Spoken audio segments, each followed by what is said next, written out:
오늘 말씀은 다니엘의 세 친구 사드락과 메삭과 아벳느고가 순환을 당하는 것을 내용을 하고 있습니다. 여러분, 우리가 생각지도 않은 일을 만났을 때, 그리고 어려움을 만났을 때 여러분들은 보통 감정이 어떻습니까? 어려운 일 만나면 감정이 일단은 흥분이 되잖아요. 그래서 말에 있어서 생각이 나는 대로 말을 하고 감정이 느끼는 대로 말을 하잖아요. 그런데 우리 예수 믿는 사람들은 말에 있어서 그 절제가 필요합니다. 어려움이 올 때, 위기가 올 때, 그리고 생각지도 않은 일이 닥쳤을 때 우리의 말이 순서가 있어야 된다는 거예요. 말에 순서가 있어야 된다는 거예요. 그리고 해야 할 말과 하지 말아야 할 말에 대한 그러한 그 훈련이 되어 있어야 된다라고 생각을 합니다. 그런데 오늘 말씀 속에서 우리가 어려움을 만났을 때 정말로 당황스러운, 그러니까 죽음을 내다볼 수 있는 일을 만났을 때 어떤 말을 해야 할지, 어떻게 말을 하고 우리가 행동을 해야 할지, 그 부분에 대한 그런 믿음의 사람들의 그런 그 교훈을 우리가 여기서 볼 수가 있습니다. 사드락과 메삭과 아벳느고는 지난 시간에 그 느부갓네살 왕이 세운 그 두라 평지에 세운 10층 정도 높이의 우상 앞에 절을 하지 않았어요. 절하지 않은 것이 고발이 되어가지고 왕이 친위대를 보내가지고 데리고 오라 그랬습니다. 그래서 지금 왕 앞에 서는 것으로 오늘 말씀이 시작을 하고 있습니다. 고발당한 세 사람이 느부갓네살 왕에게 끌려와서 근위대에 체포되어서 끌려 나와서 지금 왕 앞에 서 있습니다. 그래서 이 왕이 13절 말씀 보면 왕이 분하고 노하여 끌고 오라라고 했어요. 화가 난 거죠. 굉장히 화가 났어요. 그런데 이 왕이 화가 났다고 하는 것은 누가, 이 왕이 어느 정도의 왕이냐에 따라서 화의 그런 규모가 다르죠. 이 사람은 대제국을 형성한 이 바벨론의 왕입니다. 제국의 왕에 화가 났다. 이 왕이 화가 났다 그러면 자기가 가지고 있는 권한으로 할 수 있는 일이 너무 많은 거예요. 그냥 한 마을을 다 그냥 초토화시킬 수도 있고, 한 국가를 초토화시킬 수도 있거든요. 화가 나면. 그런데 한 개인에게 화가 났다 그러면 왕이 할 수 있는 일은 정말 최고의 형벌을 내리는 것밖에 없습니다. 그 정도로 화가 난 것이 무서운 것입니다. 느부갓네살이 분하고 화가 났는데 왜 그랬을까요? 무시당했다는 생각이 들었기 때문입니다. 무시당했다. 내가 지금 그렇게 만들어서 내가 그렇게 명령을 했는데 그것도 그 한 지방의 그 리더가 되는 사람이, 수령이 되는 사람이 아니 왕권을 무시하고 절을 하지 않았다. 이것은 심각한 문제죠. 그래서 자신을 무시하는 처사이기 때문에 왕의 신분으로 이제 왕의 이런 이름으로 데려오라라고 해서 체포해오라라고 해서 이 사람들이 이제 끌려왔습니다. 그러면 사드락과 메삭과 아벳느고는 어쩌다가 이렇게 수령의 자리에서 죄인의 신분이 되었을까요? 이유는 딱 한 가지입니다. 하나님 신앙을 지키다가 죄인이 된 거예요. 그럼 이 사람들은 절하는 것이 먼저냐, 신앙이 먼저냐, 이 결정을 해야 되는데 그 순간이 왔는데 이 사람들은 결정을 신앙이 먼저다라고 결정을 한 거예요. 그래서 모든 관직에서 일단 면직, 그리고 죄인이 되어서 끌려온 거죠. 그래서 이 사람들은 이제 내가 이 순간에 뭘 결정할까라고 고민하다 이 세 사람들이 똑같이, 각 지방은 다르죠. 지방은 다르지만 이 사람들이 똑같이 생각하기를 믿음을 선택해야 되겠다라고 하면서 결정을 했는데 그 결과 죄인이 된 것입니다. 여러분은 어떻습니까? 무엇이 더 중요합니까? 여러분의 우선순위는 무엇입니까? 다니엘의 친구들은 목숨보다 더 중요한 것이 하나님 신앙이다라고 했습니다. 그래서 그들은 지금 그 결과로, 그 결정에 의해서 영향을 받게 되는데 느부갓네살 왕 앞에 죄인으로 와 있습니다. 왕이 이제 죄인을 신문합니다. 14절 말씀을 보면요, 뭐라 이야기를 하죠. 사드락과 메삭과 아벳느고야 라고 이름을 부르는 거 보면은요, 친근하다는 거예요. 이 왕이 이 사람들에게 친밀성 갖고 있다는 거죠. 이름을 부르지 않고 그냥 너희가, 내 놈들이 이렇게 이야기해야 되잖아. 심하게 이야기. 너희들이 어떻게 이럴 수가 있느냐라고 말을 해야 되는데 거기 보면 이름을 부르면서 친근성을 표시하는 거죠. 그래서 14절 말씀 보면 핵심은 이것입니다. 이렇게 한 거에 사실이냐? 사실이냐 묻는 거죠. 이건 인정신문입니다. 인정신문. 너희들이 이렇게 했다는데 그게 사실이냐? 그러니까 내가 세운 신을 섬기지도 아니하고 내가 세운 금신상에 절하지도 아니했다고 했는데 하던데 그 사실이냐? 사실이냐? 물어보니 그렇게 물어보죠. 그러니까 이 느부갓네살한테는 이 새 친구에 대한 기대감이 있었습니다. 내가 이 정도 저희들을 이렇게 세워주고 왕 이런 지방의 수령을 세워줬으니까 적어도 나의 하나님의 협조를 해야 되지 않겠느냐 그런 기대감이 있죠. 뭐 당연한 기대죠.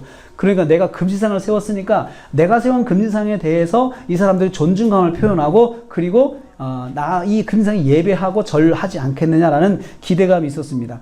그런데 여기서 보면 느부갓네살 왕이 하나님을 믿지 말라 한 적은 없어요.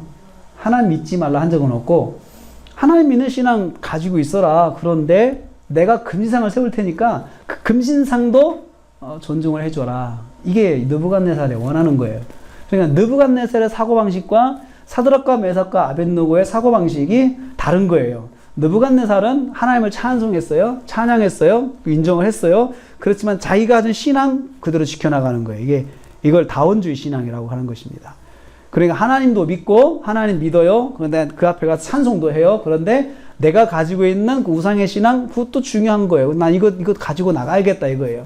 그리고 사드락과 메삭과 아벳느고 이 친구들한테도 야 내가 너희의 신에 대해서 존중을 하니까 너도 나의 신앙에 대해 존중을 해줘야 되지 않느냐. 그게 뭐냐? 예배하는 거예요. 나의 신앙의 그런 주체에 대해서 예배해 주는 거 이거예요. 그런데 사드락과 메삭과 아벳느고 이 다니엘과 이 세 친구들의 신앙은 뭐냐면 그거 그렇게 할 수 없다는 거예요. 그렇게 할 수 없다는 거예요.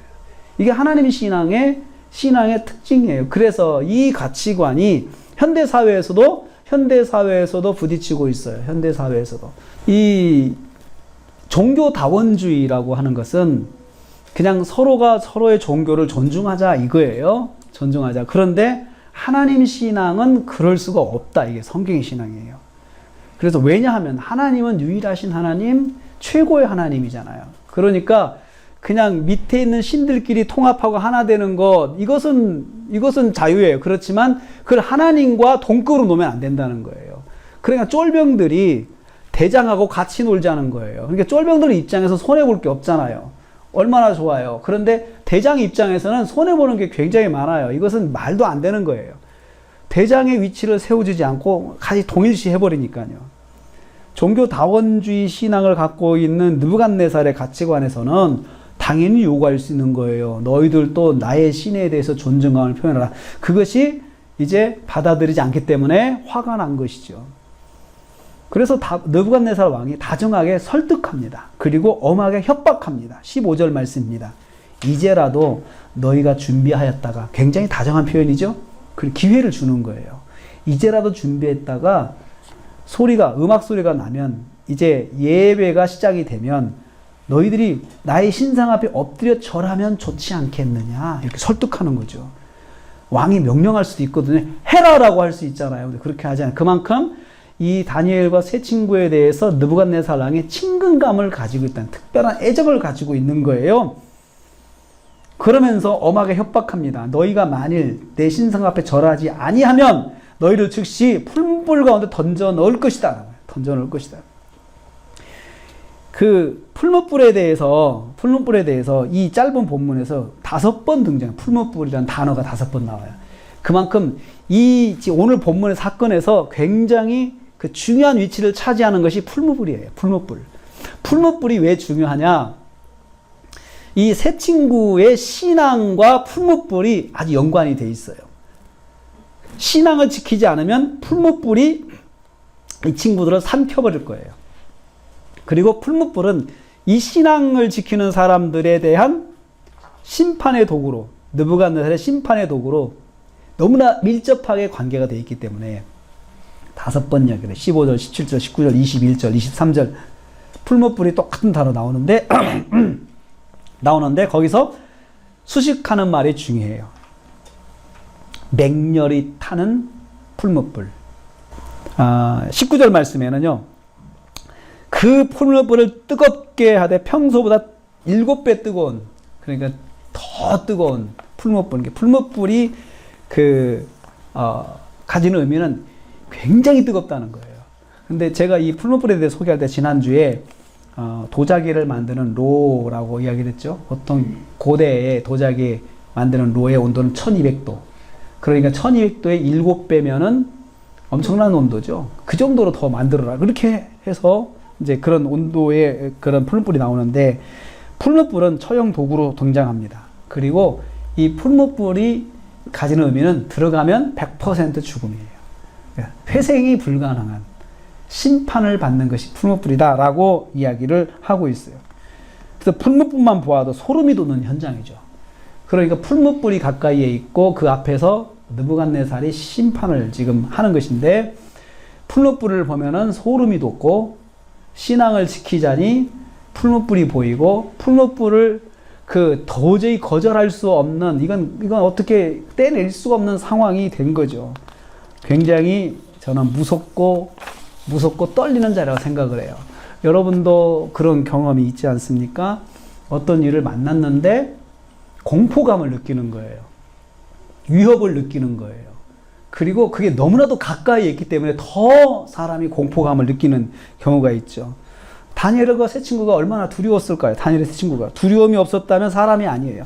사람이라면 이런 상황에서 두려움에 사로잡힐 수밖에 없을 것입니다. 거기에 대해서 느부갓네살 왕이 마지막 승부수를 던지는 말을 하는데 이런 말을 해요. 능히 너희를 내 손에서 건져낼 신이 누구겠느냐 이거예요. 풀무불을 봤지. 여기서 하나님이 너를 건져내겠냐 이거예요. 누구도 이 세상에 있는 어떤 신도 내가 저 풀무불에 집어넣었을 때 사람을 거기서 구원해 건져낼 신은 하나도 없다라고 이야기를 해요. 없다. 근데 여러분 이 말은 객관적으로 봤을 때 사실이에요. 객관적으로 사실이에요. 진짜 없어요. 거기 있는 사람은 다 동의하는 부분이에요. 다 동의를 해요. 없다고 생각할 수밖에 없어요. 이 말의 자체는. 그러니까 느부갓네살의 한 말 자체는 이것은 진짜가 아닙니다. 아닙니다라고 말할 수 있는 사람이 없어요. 아니다라고 말할 객관적 증거를 대야 되잖아요. 객관적 증거를 제시하면서 아닙니다. 이런 일이 있었습니다. 라고 하면서 거절을 해야 되는데 그 말에 대해서 아무도 거절을 못해요. 이 세 친구, 다니엘의 세 친구도 사실은 그 말에 대해서 말을 할 수가 없죠. 아니다라고 말을 할 수 없어요. 믿는 사람조차도, 하나님 믿는 사람조차도 지금 느부갓네살이 던진 마지막 승부수의 말에 대해서 이 말이 잘못됐다고 말을 할 수 있는 근거가 없는 거예요. 지금 근거가. 그러니 여러분 이 말이 얼마나 믿음의 사람들한테 절망적인 말로 다가오겠어요. 그냥 속으로 전 그럴 수 있다고 봐요. 그렇다. 맞아. 이렇게 되면 정말 그 말이 그 사람에게 파급 효과가 엄청나게 커요. 우리가 믿음으로 기도하면서도 어떤 절망적인 단어가 우리 속에 딱 들어와가지고 맞아 그렇다 그러면 기도한 것 자체가 아무 의미가 없도록 그걸 다 뒤집어 엎어버리고 그걸 다 눌러버리고 우리를 완전히 어둠의 세계로 빠지게 만드는 일을 우리가 경험할 수 있습니다. 여러분도 비슷한 말을 들은 적이 있습니까? 하나님은 이런 어려움에서 나를 건져낼 수가 있을까? 그러니 이제라도 나와 같이 우상을 섬기자? 아니 이제라도 하나님을 떠나자? 아니 이제라도 이 방법을 써보자? 이것만큼은 믿음이 아니고 그냥 이 합리적인 방법을 써보자? 이런 일은 하나님께서 하실 수가 없으니 사람의 방법을 사용해보자. 여러분 이런 속삭임 여러분도 들은 적이 없습니까? 마귀가 던지는 승부수의 단어, 승부수의 문장입니다. 승부수요. 저는 이것을 엑스맨이라고 생각해요. 영적인 엑스맨이요. 영적인 엑스맨. 굉장히 다정하게 설명하면서, 굉장히 설득력 있게 설명하면서, 그 나를 위하는 것처럼 나를 위해서 설명을 하는 것 같은데, 결국은 내가 믿음에서 벗어나게 날 유도하는 거죠. 영적인 엑스맨이에요. 그래서 엑스맨이라는 게임을 보면은 내 편인 것 같은데, 자꾸 어긋나게 만드는 사람 엑스맨이잖아요. 그런데 엑스맨이 누군지를 모르잖아요. 근데 이게 영적인 엑스맨이에요. 정말 느부갓네살이 지금 다정하게 이름을 불러가면서 뭔가 제시를 하고 이러면 안 된다라고 때는 화도 내면서 그러면서도 막 유하는 것처럼 이야기하지만 사실은 영적인 엑스맨적인 표현입니다. 느부갓네살 왕은 새 친구를 배려해주고 금상을 예비하도록 유도하고 있어요. 그렇지 않으면 죽음뿐이라고 협박을 통해서 어쩔 수 없이 금신상에 절하도록 유도하고 있습니다. 새 친구가 풀무불을 보면서 마음이 움직이기를 바라고 있습니다. 풀무불 앞에 있으니까. 그러면서도 그 풀무불을 보면서 마음이 두려워가지고 흔들릴 수밖에 없잖아요. 그런데 새 친구의 대답을 들어보겠습니다. 16절과 17절 말씀입니다. 사드락과 메삭과 아벳느고가 왕에게 대답하이르되 느부갓네살이 우리가 이 일에 대해서 왕에게 대답할 필요가 없습니다. 말할 필요가 없다는 거죠. 굉장히 단호하죠. 이 일에 대해서는 더 이상 말하지 말았으면 좋겠습니다. 이 일에 더 이상 말하고 싶지 않습니다. 이미 결론 났기 때문에. 왕이요, 우리가 섬기는 하나님이 계신다면 이 풀무불 가운데 능히 건져내실 것이고 왕의 손에서도 건져내실 것입니다. 이렇게 말을 했어요.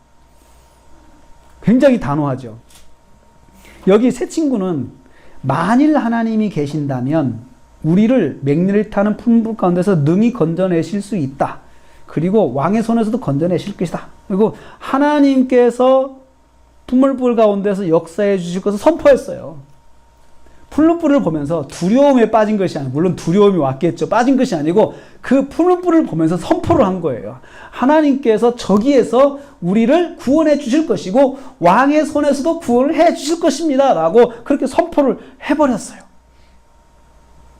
사랑하는 성도님들, 이 상황에서 다니엘의 새 친구가 말할 수 있는 말은 저는 세 가지 옵션이 있다고 생각을 해요. 세 가지 옵션이 있어요. 첫째는 자신들을 봐주는 느부갓네살 왕에게 용서를 구하고 뒤늦게라도 금신상을 숭배하는 것이 첫 번째 옵션이에요. 미안합니다. 우리가 생각을 잘못했습니다. 이렇게 할 수도 있잖아요. 너무나도 이 사람이 다정하게 그리고 설득을 하니까 그럴 수 있잖아요. 관계를 봐서라도 이 사람이 우리를 지금까지 우리를 봐주고 인도하신 관계를 보더라도 지금 이 순간에도 우리를 배려하는 것을 봐서라도 그렇게 말할 수 있어요. 금신상에게 절하면 그것은 모두가 다 편해지는 거예요. 왕도 분노를 가라앉히고 자기들도 살 수 있고, 그러면 왕도 좋고 자신도 왕의 특별한 사랑을 받는 사람인 것을 사람들에게 보여줄 수도 있고, 그래서 그렇게 말할 수 있죠. 왕이 저희가 생각이 짧았습니다. 이제라도 절하겠으니까 용서해 주세요. 이렇게 타협할 수 있잖아요. 그러면 그들은 하나님 신앙을 버리고 우상을 택하고 절을 하면 되는 것이에요. 그 결과는 왕에게 더욱 신임을 받고 자신들을 고발했던 사람들에게 보여주는 거예요. 우리는 왕의 총애를 이렇게 받고 있어. 다음에는 우리를 건들지 마 라고 말을 할 수 있고 그 자리를 위치를 더 잘 지켜낼 수가 있습니다. 겉보기에는 모두가 편할 수 있는 길로 보입니다. 모두가 편하기 위해서 이렇게 할 수밖에 없다고 생각할 수 있죠. 그런 문제는 생기지 않아요. 이게 첫 번째 옵션이에요. 이렇게 하면 정말 모두가 다 유익하고 정족들도 이제 더 이상 저 사람들을 건들면 안 되겠구나. 왕이 저렇게 총애를 하니까 조심해야 되겠다라고 교훈을 얻을 수가 있어요. 두 번째 옵션은 부정적 결론으로 받아들이는 거예요. 이렇게 하는 것입니다. 우리는 왕이 만든 금신상에 절대로 절할 수 없습니다. 여기까지는 믿음의 표현이에요. 그런데 그 뒤에 있는 말이 이 일로 죽어야 한다면 죽겠습니다. 이렇게 표현하는 거예요. 죽어야 한다면 죽겠습니다. 우리는 죽지만 하나님께서 갚아주실 것입니다. 자신들의 신앙을 지키는 것을 유지하지만 하나님 역사에 대해서는 전혀 기대하지 않고 그냥 소위 부정적인 말로 상황을 받아들이는 거예요. 나는 절할 수 없어요. 그러나 죽어야 된다면 죽겠어요. 당신 죽이면 죽으면 되죠 뭐. 이렇게 말할 수 있어요. 이게 두 번째 옵션이에요. 세 번째 옵션은 방금 새 친구가 말한 방식입니다. 그들은 금신상엔 절대 절할 수 없다고 명확하게 밝혔어요. 여기까지 똑같아요. 두 번째 옵션하고. 그런데 그 뒤에 하나님께서 역사하실 것을 기대하는 거예요. 그 다음 표현이. 긍정적인 말로 상황 속에서 하나님의 역사를 선포하는 겁니다. 17절 말씀 보세요. 다시. 만일 우리가 섬기는 하나님이 계시다면 우리를 맹렬히 타는 풀무불 가운데서 능히 건져내실 수 있다. 건져내실 것이고 왕의 손에서도 건져내실 것입니다. 말씀에 있는 하나님의 품성에 대해서 이렇게 선포를 하는 거예요. 하나님은 구원의 하나님이에요. 하나님은 능력의 하나님이에요. 뭐 이런 풀문불에서조차도 하나님 우리를 구원해 줄 수가 있어요. 이렇게 선포하는 거죠. 선포하는 거죠. 그러니까 하나님의 역사를 기대하는 거예요. 자, 우리는 절할 수 없어요. 그러나 하나님께서 우리를 구원해 주실 거예요. 하나의 역사를 선포하는 거예요. 선포하는 거예요. 근데 앞에 두 번째 없어요. 우리는 절하지 않을 거예요. 아니, 죽으면 죽죠, 뭐. 이렇게 말하는 거죠. 여러분, 다른 게 뭐예요? 죽으면 죽죠. 절망이죠. 하나님의 역사에 대한 기대가 전혀 없죠. 근데 세 번째는 뭐예요? 우린 절할 수 없어요. 당신이 어떻게 한다 하더라도 하나님은 역사하실 거예요. 이렇게 말하는 거죠. 이게 차이점이에요. 이게 새 친구가 표현하는 것의 말의 좋은 점이에요. 우리가 여기서 배워야 될 거예요. 나는 믿음을 지키겠습니다. 근데 이 믿음을 지키는 것 때문에 무슨 일이 일어난다면 하나님께서 역사하실 거는 나는 믿어요. 이렇게 말하는 거죠.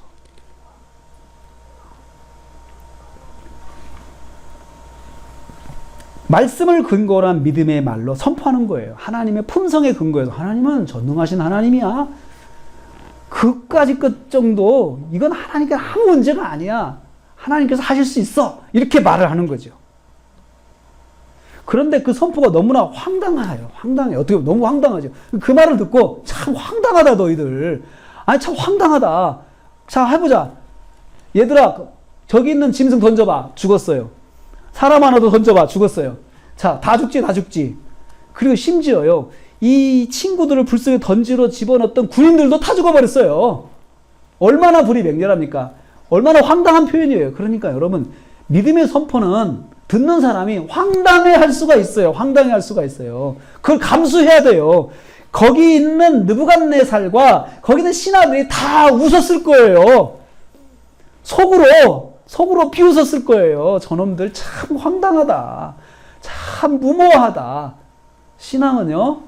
내가 믿음을 지키려고 하면 때로는 무모하다 소리도 들어요. 무모하다. 참 무모하다. 참 치근하다. 참 안 됐다. 그렇게 해서라도 하나님을 믿어야 되냐라고 참 그런 소리 들을 수 있어요. 여기 지금 그 상황이 딱 그거예요. 어떻게 그런 불에서 하나님께서 건지겠어? 이런 질문이 바로 나올 수 있잖아요. 바로. 설명 좀 해봐. 그러면 당신 설명해봐. 그런데 새 친구는 그렇게 말했습니다. 하나님께서 건져내시겠고 하나님께서 구원해 내실 것입니다. 아주 당당하게 하겠어요. 하나님께서. 여러분 무슨 일을 만났을 때 세 가지 옵션 중에 어느 쪽을 택하시겠습니까? 바로 동화돼서 다원주의로 빠지면 모두가 다 편한 거예요. 아니면 체념하고 죽음의 결과를 그냥 받아들이는 거. 그것도 하나의 믿음의 표현일 수 있어요. 믿음이라고 할 수 있어요. 그래. 여기까지인가 보다 뭐. 여기까지가 끝인가 보다 하고 나는 믿음을 지키겠어. 그래 나 여기서 죽으면 죽지 마. 죽을 거야 나는. 그냥 이대로 끝날 거야 라고 생각할 거냐. 아니면 그래 믿음을 지킬 거야. 그렇지만 여기에 대해서 하나님이 반드시 역사하실 거야. 여기까지 나가겠습니까? 그래도 믿음으로 하나님의 역사를 선포하고 믿음의 결정을 하자는 거예요. 여기에 새 친구가 더욱 놀라운 말을 18절에서 합니다. 그렇게 하지 아니하실지라도 우리는 절대로 절하지 않을 줄로 아시기를 바랍니다. 그다. 얼마나 당당해요. 그렇죠? 우리는 그래도 안 할 거니까 그렇게 아세요. 이 그렇게 하지 아니하실지라도 옛날 성경은 이렇게 번역했어요. 그리 아니하실지라도. 그리 아니하실지라도 우리는 절대로 절할 수가 없습니다. 그리 아니하신다는 것이 그냥 죽는다는 거잖아요. 그 말이 어디 나왔어요? 하나님 역사하실 것입니다. 근데 역사하지 않을지라도 우리는 안 한다 이거예요. 절대로 안 한다. 그 다음에 나왔어요. 이 말이 이 사람들의 불신앙의 말로 표현한 것이 아니고 자기들이 각오를 강조하면서 자기들의 각오를 강조할 때 그리 아니하신다 하더라도 절대로 저를 안 할 거니까 그렇게 하세요라고 통보를 하는 거죠. 통보를 하는 거죠.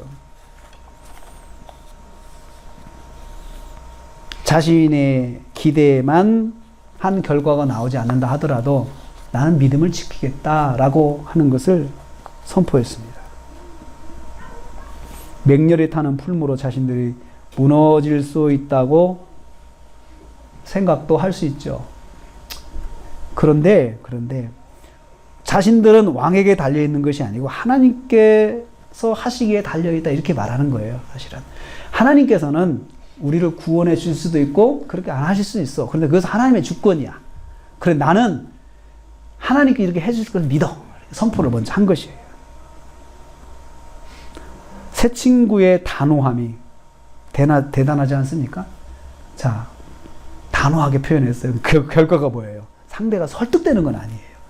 그렇다고 상대가 설득되는 건 아니에요. 상대도 만만치 않거든요. 상대는 왕이에요. 그리고 이 사람들은 포로예요, 사실은. 신분이. 상대는 갑이에요. 이 사람들은 을이에요. 을이 너무 당당하니까 갑이 어떻게 되겠어요? 화가 나는 거죠. 내가 이만큼 생각해 줬는데 을이 좀 고분고분하지 않고 더 당당하게 나오니까 열받는 거죠. 19절 말씀에 느부갓네살의 분이 가득하여 당연한 거죠. 나라도 화가 날 것 같아요. 분이 가득하여 얼굴빛을 바꿨다. 이제 얼굴색이 바뀌었어요. 그전에는 무슨 색이었을까요? 다정한 표현이었어요. 이 사람들을 봐주는 마음이에요. 그래서 이 사람들을 봐주고 사랑하는 마음으로 표정을 가지고 야 절하면 되잖아. 한번 절해. 요즘 눈 딱 감고 한 번만 절해. 내 체면 좀 세워줘. 응? 눈빛으로 서로 이제 말을 하는 거지. 야, 내 체면 세워줘. 이 친구들아. 여기서 그렇게 하면은 내가 뭐가 돼? 내가 너희들은 얼마나 봐주는데 이렇게 이야기를 지금 하는 건데 이게 다 너무나 단호하게 나오니까 얼굴빛이 바뀌었어요. 이제는 진짜 화가 난 거예요. 명령을 뭐라고 해서 풀무불을 7배나 뜨겁게 하라. 예? 7,000도에 이치는 시사 8,400도 만들어야겠어. 8,400도 만들어라. 상황이 악화되었습니다.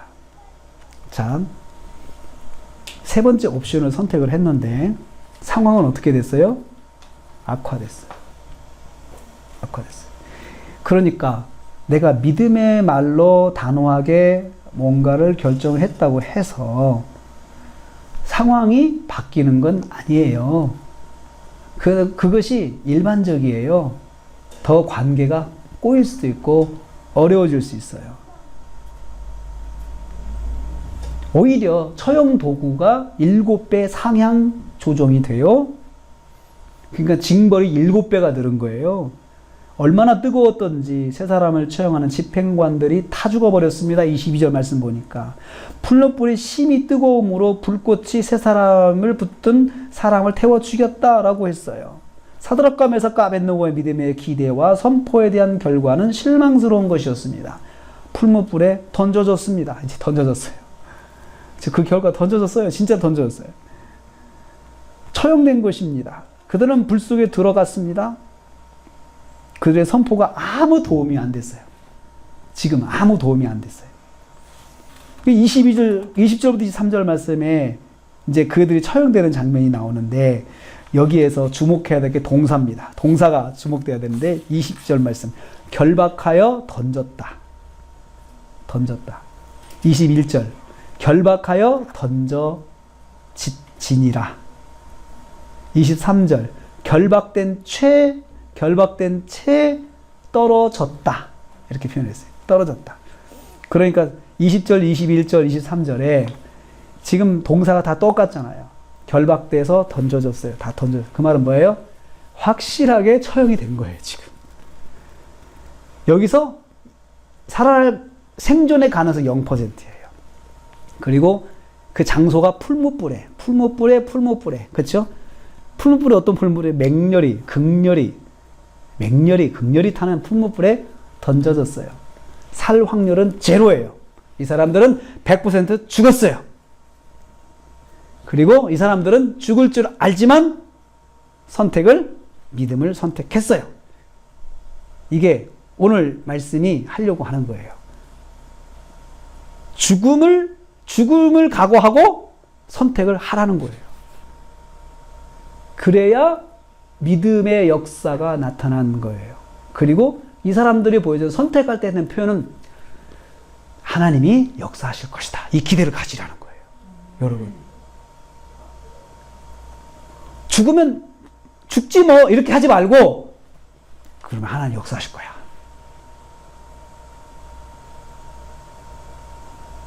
여러분도 그런 일이 있을 때 말을 그렇게 표현하시기 바랍니다. 그래서 여러분 말에 훈련이 필요한 거예요. 만약에 내가 막 당황스러운 큰 어려움을 만났을 때 내가 뭐라고 표현할까? 연습을 해놔야 돼, 미리. 이런 일이 있네? 그런데 여기서 내가 기도해야지. 그리고 하나님 역사하실 거야. 하나님 이렇게 하실 거야. 이렇게 말을 하라는 거예요. 아이고 이렇게 됐네? 속상해 죽겠네. 나네 너 어떻게 살아? 이렇게 말하지 말고 그래 이렇게 됐네? 그렇지만 하나님 역사하실 거야. 하나님은 역사하시는 분이야. 이렇게 말하면서 그 상황을 하나님의 역사로 끌고 가라 이거예요. 아이들 때문에 속상하면 아이고 속상해 죽겠네 하지 말고 속상해서 행복하다. 속상해서 살겠다. 이렇게 말을 하는 거죠. 말에 훈련이 필요한 거예요. 아이들이 들으면서 기가 찰 정도로 우리는 분명 엄마 마음을 뒤집어놨는데 엄마가 행복하대. 엄마가 살겠대. 비웃고 말죠. 근데 나중에 시간이 지나면 그때 말한 것이 얼마나 우리한테 좋은 영향을 미쳤는지 이야기를 하는 거죠. 제가 저기 중국에 선교사로 간 그 후배가 있어요. 제가 전에도 이야기한 것 같은데 후배가 있어요. 유아교육과 나온 후배인데 그 친구가 저한테 인사하러 결혼하고 인사하러 왔어요. 후배가 선배님 인사하러 왔습니다. 남편도 제 후배예요. 근데 와가지고 근데 아이들 데리고 왔어. 아이들 둘을 데리고 딸들 예쁘게 생겼어요. 엄마 닮아가지고 아주 예쁘게 생겼는데 아이들이랑 그렇잖아요. 막 싸우잖아요. 둘이 있으니까 막 손님 있는데도 소용없어요. 싸우고 그러니까 이제 딸아이가 우는 거예요. 속상하니까 막 울어요. 울면서 왔어요. 엄마한테. 그러니까 엄마가 이런 이야기를 해요. 아무개야, 아무개는 웃는 것이 아주 예쁜데 왜 우는지 모르겠네. 그러니까 애가요. 그 말을 듣고 웃더라고요.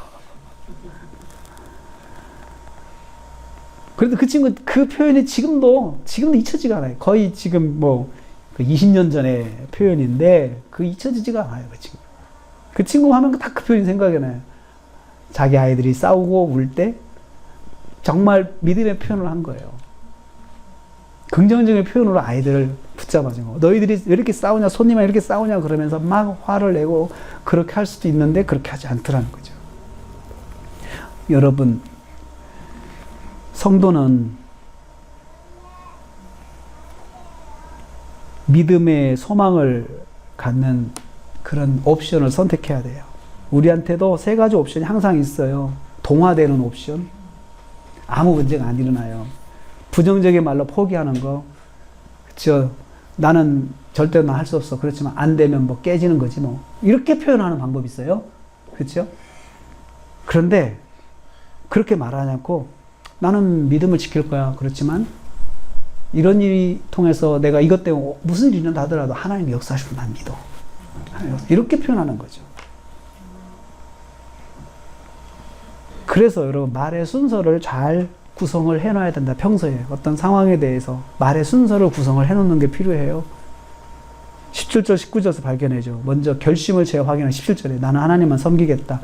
이런 상황이지만 나는 하나님 섬길 거야. 이렇게 표현하는 거. 첫째 표현. 두 번째, 그러니까 나는 하나님만 섬기겠다라고 할 때 다니엘의 세 친구는 하나님을 섬기겠다 표현하는 거지만 우리 상황은 뭐냐면 기도하는 거예요. 하나님 붙잡아야지 이거죠. 하나님 붙잡아야지 이럴 때 기도하러 가는 거예요. 기도하러 엎드리는 거예요. 두 번째, 긍정적 선포 18절. 하나님께서 역사하실 거야. 이렇게 선포하는 거죠. 하나님께서 역사하실 거야. 지금 나 어떻게 할지 모르겠어. 그렇지만 하나님 역사하실 거야. 난 지금 기도할 거야. 지금 난 기도하고 난 찬송할 거야. 세 번째, 19절 말씀이에요. 믿음의 재확인이 필요해요. 그리 아니하실지라도 하나님만 섬기겠다. 믿음의 재확인이에요, 이게. 난 그래도 하나님이야. 이렇게. 이거요. 이것이 불 속에라도 들어갈 수 있는 믿음을 가진 성도의 모습이에요. 불에 던져지잖아요, 이제. 불 속에라도 들어가는 믿음이에요. 그게. 하나님만 섬기겠다. 하나님이 역사하실 것이다. 그래도 하나님 섬기겠다. 이렇게. 이게 불 속에라도 들어갈 수 있는 믿음입니다. 오늘 저와 여러분이 어떤 일을 만나더라도 우리가 코로나 사태를 통해서 세상이 바뀔 거라고 이야기를 해요. 코로나 이전은 절대 못 돌아간다 이야기를 다들 그런 이야기를 해요. 관계가 이제 바뀌는 것이고 상황이 바뀌는 것, 사람이 사는 방식이 바뀔 거라 이거예요. 아마도 우리나라에서 아마 마스크 쓰는 것은 일상화될 것 같아요. 언제든지 마스크는 그냥 사람들 많은 데 가면 마스크 쓸 것 같아요. 쓸 것 같아요. 문화가 될 것 같아요. 그리고 옛날처럼 여행을 아무데나 막 다니지 못할 것 같아요. 먼저 안전한 거 확인하고 그 나라가 안전하냐. 안전하지 않으면 안 갈 것 같아요. 사람들이. 가능하면 국내에서 해결하려고 할 것 같아요. 사람들이 이렇게 변할 수 있어요. 그러니까 무슨 일을 만날 때마다 우리는 보통 두려움이 와기 때문에 좌절을 해요. 낙심을 하고 그리고 나서 포기를 하는 경우가 있어요. 거기에 대해서 우리 오늘 이 말씀이 좋은 어떤 교훈을 줍니다. 하나님을 믿는다고 하는 것은 하나님 믿는 사람은 그래도 그 속에서 하나님 중심으로 나가는 것 그리고 하나님 역사를 기대하는 것 그리고 재확인해요. 안 그러면 어떡할 건데 라고 하지만 그래도 하나님이야 라고 말할 수 있는 것 이런 믿음으로 저와 여러분이 승리할 수 있기를 주님의 이름으로 축복합니다. 기도하겠습니다. 하나님 감사합니다. 다니엘의 세 친구들이 뜨겁게 맹렬히 불타는 풀물불 앞에서 나는 하나님만 섬기겠다. 내가 저 속에 떨어져도 하나님이 나를 구원하시겠다. 믿음의 선포. 안 그래도 나는 하나님 믿겠다. 믿음을 재확인하는 그런 모습으로 불 속에라도 들어가는 믿음을 우리에게 보여줬습니다. 시대가 어려운 상황 속에서 이 어려운 일들이 생각지도 않게 일어나는 사회 속에서 또 우리도 가정에서 어떤 일을 만날지 모르는 상황 속에서 우리가 이것을 통해서 하나님만 섬기고 하나님의 역사를 기대하고 그래도 하나님을 섬기는 믿음을 다져가게 하여 주시옵소서. 예수님의 이름으로 기도하옵나이다. 아멘.